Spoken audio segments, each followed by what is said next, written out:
আজ আমি তোমাদের এই অল্প একটু সুজি দিয়ে কিভাবে বেশ অনেকটা নাস্তা তৈরি করা যায় সেই রেসিপিটাই শেয়ার করব। তো এখানে আমার হাফ বাটি মতো সুজি আছে। তো প্রথমে আমি একটা কড়াই বসিয়ে নিলাম আর এতে 1 চামচ পরিমাণের ঘি দিয়ে দিলাম। আর ঘিটা যেহেতু এখন শীতকাল তাই জমাট বেঁধে গেছে, তো গলতে একটু সময় লাগবে। তো ঘিটা যখন আমার বেশ ভালো করে গলে গেল আর গরম হয়ে গেল, তখন এই হাফ বাটি সুজিটাই আমি ঘিয়ের মধ্যে দিয়ে দিলাম। আর এরপর ঘিয়ের সাথে সুজিটাকে ভালো করে নেড়ে চেড়ে ভেজে নিলাম। আর এটা খুব কম আঁচে ভাজতে হবে, বেশি আঁচে হবে না। তো তারপরে আমি অল্প একটু নুন দিয়ে দিলাম সুজিটার মধ্যে। আর অল্প একটু নুন দিয়েও হালকা একটু ভেজে নিলাম। আর তারপরে পরিমাণ মতো চিনি দিয়ে দিলাম।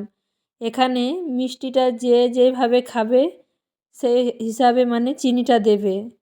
তো আমি যেরকম মিষ্টি পছন্দ করি সেই হিসাবে দিয়ে দিলাম। আর তারপরে আবারও একটু নেড়ে চেড়ে চিনির সাথে সুজিটাকে ভেজে নিলাম।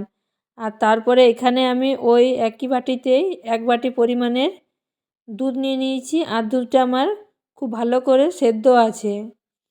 তো এই দুধটা দিয়ে দিলাম। আর তারপরে নেড়ে চেড়ে সুজিটাকে আমি পুরো শুকিয়ে নিলাম। এখানে তোমাদের যদি গরুর দুধ না থাকে তাহলে গুঁড়ো দুধ জলে গুলে তারপর ইউজ করতে পারো। তো দেখো সুজিটা আমার প্রায় অনেকটাই শুকিয়ে এসছে। এইভাবে খুব ভালো করে কম আঁচে সময় ধরে মানে সুজিটাকে যাতে সেদ্ধও হয়ে যায় আর পুরোপুরিভাবে দুধটা শুকিয়ে যায় সেইভাবে নাড়তে হবে। তো আমার এখানে সুজিটা খুব ভালো করে শুকিয়ে এসছে। তো একটা থালাতে আমি সুজিটা ঢেলে নিলাম। আর তারপর ঠান্ডা হওয়ার জন্য কিছুক্ষণ ছেড়ে দিলাম। এরপর আমি সুজিটাকে বেশ ভালো করে হাতের সাহায্যে একটু মেখে নিলাম। মানে সুজিটা যত ভালো করে মাখানো হবে এই নাস্তার রেসিপিটা ততই ভালো হবে। তোমরা নাস্তাও বলতে পারো, আবার অনেকে সুজির পিঠেও বলতে পারো। তো এখানে আমি দুটো বড় বড় লেচি কেটে নিলাম। আর এইগুলোকে আমি হালকা হাতে বেলনার সাহায্যে বেলে নেব। আর এই কাজটা কিন্তু খুব সাবধানে করতে হবে, না হলে সুজিটা মানে ফেটে যেতে পারে। সাইডগুলো ফাটলে কোনো ব্যাপার নেই, লক্ষ্য রাখবে মাছটা যাতে না ফাটে। এরপর একটা ঢাকনা নিয়ে নেবে আর ঢাকনার সাহায্যে ছোট ছোট গোল গোল করে কেটে নেবে। তো দেখো এইভাবে প্রতিটা লেচিগুলোকে কেটে নেবে ছোট ছোট, দেখতে যেন ঠিক ফুচকার মতো হবে। তারপরেই কড়াইয়ে সাদা তেল গরম হতে দিয়ে দেবে।